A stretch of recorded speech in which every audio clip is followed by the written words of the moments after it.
Hello, hello, hello. How are you guys doing? How are you guys doing?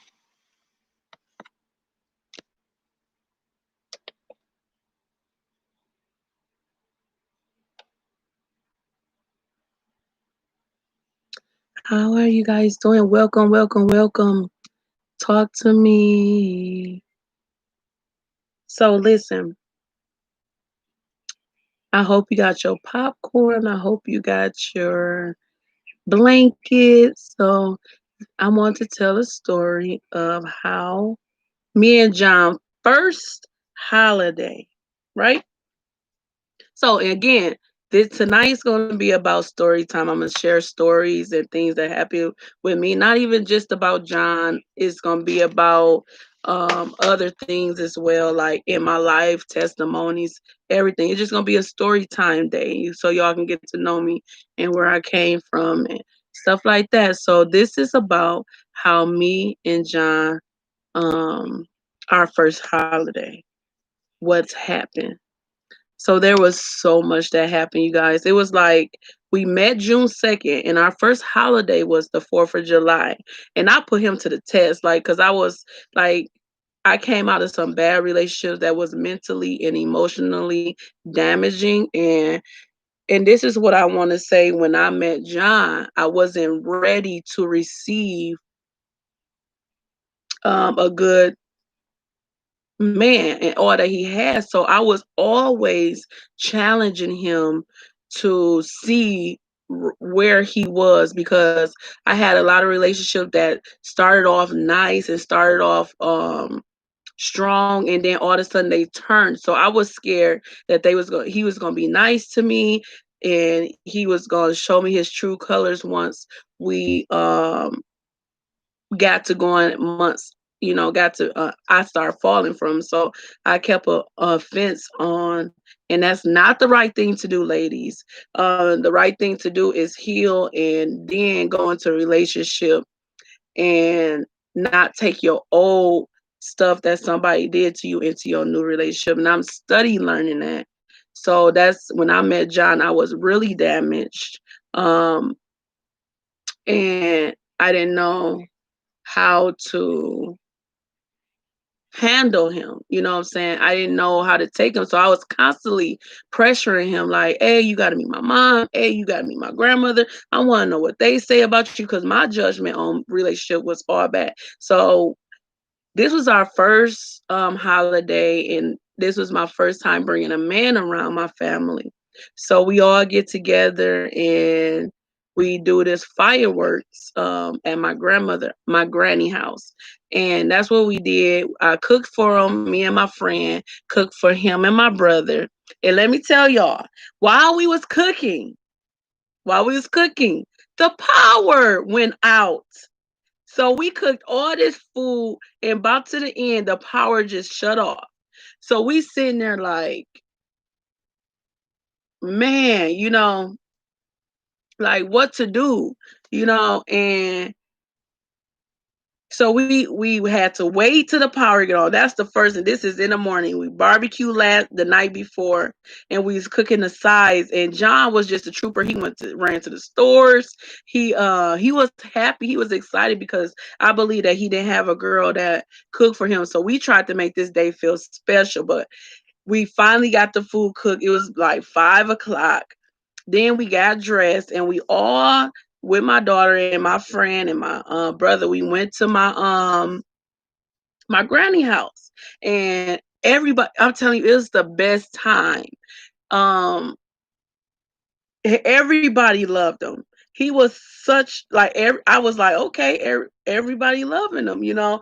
My mom was there, my dad was there, my granny was there, my aunts, uncles, all of us just had a good time.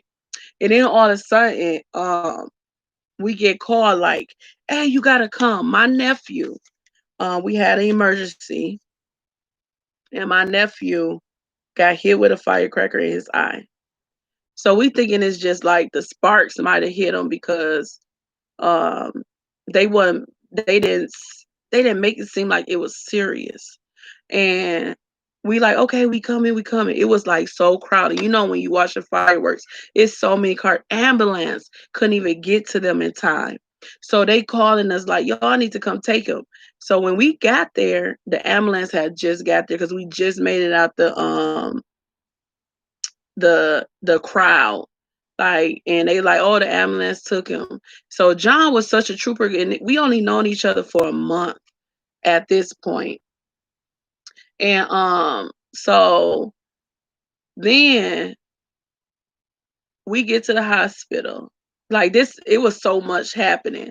But he was like, let's go. He's like, your nephew need us. We there. And then all of a sudden we see his eye, and it was like all of this was Ada. Like he was 5 years old.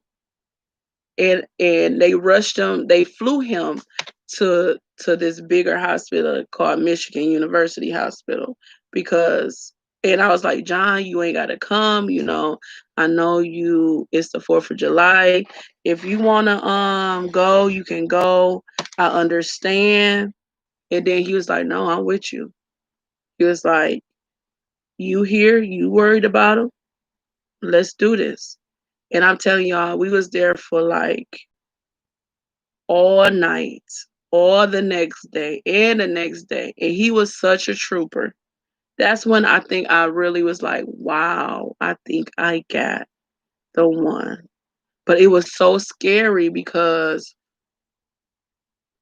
I didn't know how to love. I didn't know a guy can do that. And I was so scared. But that's when I looked at him, I was like, wow, I never had a man do this. And then even after that, like when me and John first met, it was not a day we went together. And I wasn't even used to that. All my relationships was like distant.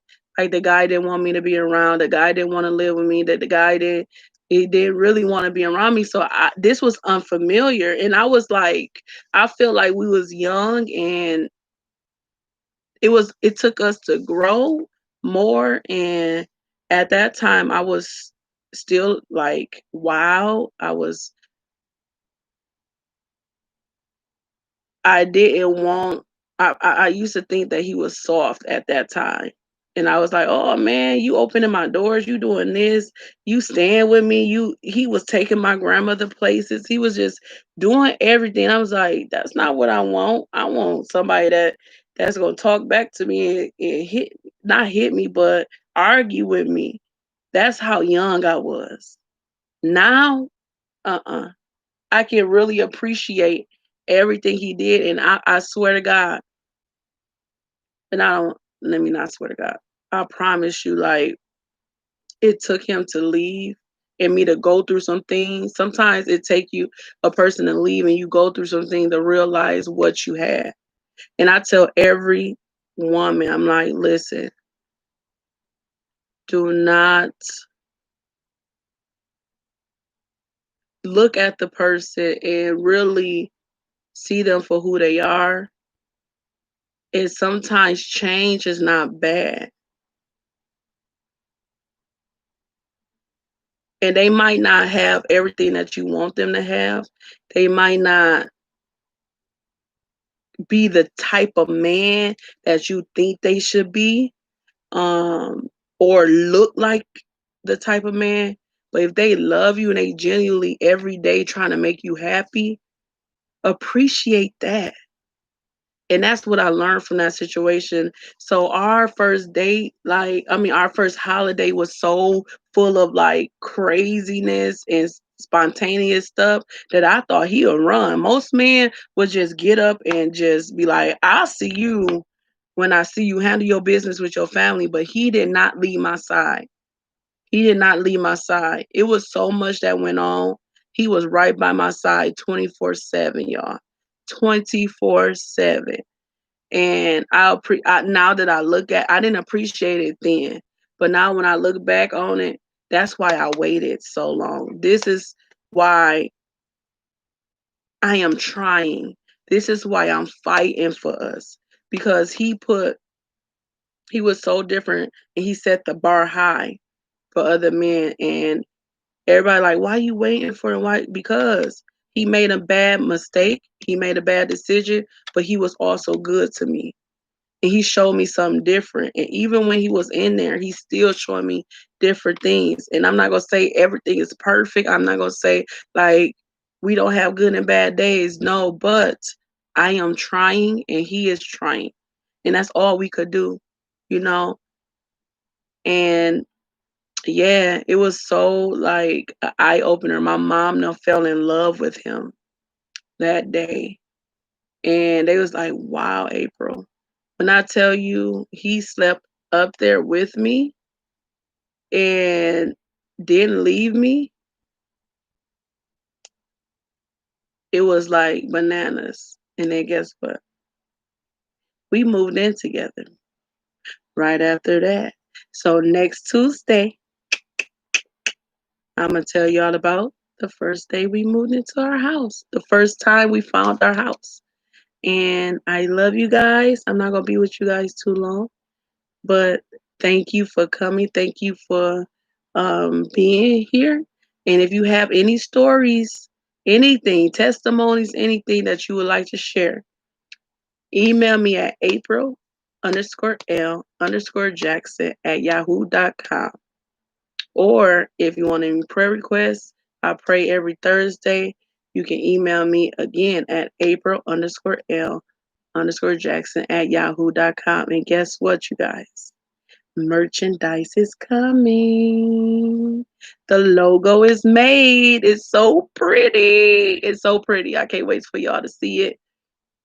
I will have shirts and I think masks on sale, and I will post it and show y'all what they look like. I just got the logo made and it's so bomb. Yeah, so Monday through Thursday, I'll be on. Monday at between 6 and 6:30. I'll be on Ask Your Girl Anything. Mondays, I always give a word of the week to inspire and uplift you for when you're going through different things. Tuesday nights, about 10:30 to 11ish, is story time. I would love to share your story and mine. Let's connect. Um, Wednesday, come cook with your girl. Wednesdays, Thursdays, prayer. Come cook with Wednesdays. Come cook with your girl around 6 to 6:30. I'll be cooking. I always cook a dish, and this is um Thanksgiving month, so I would love to y'all to write what y'all are thankful for on that day. Every time I cook, I'm gonna reminisce and cook a dish from being with my grandmother to celebrate her life and what she taught me. Um, and Thursdays is prayer. So if you got a prayer request or anything, just comment or talk to me. I talk back. Um, and that's at between 6 and 6:30 as well. So thank you guys for coming to the story time. Have a great night, and it's time for me to be a mommy. So I thank you, thank you, thank you, thank you. I love this sisterhood, and welcome to the team if you're new. Bye.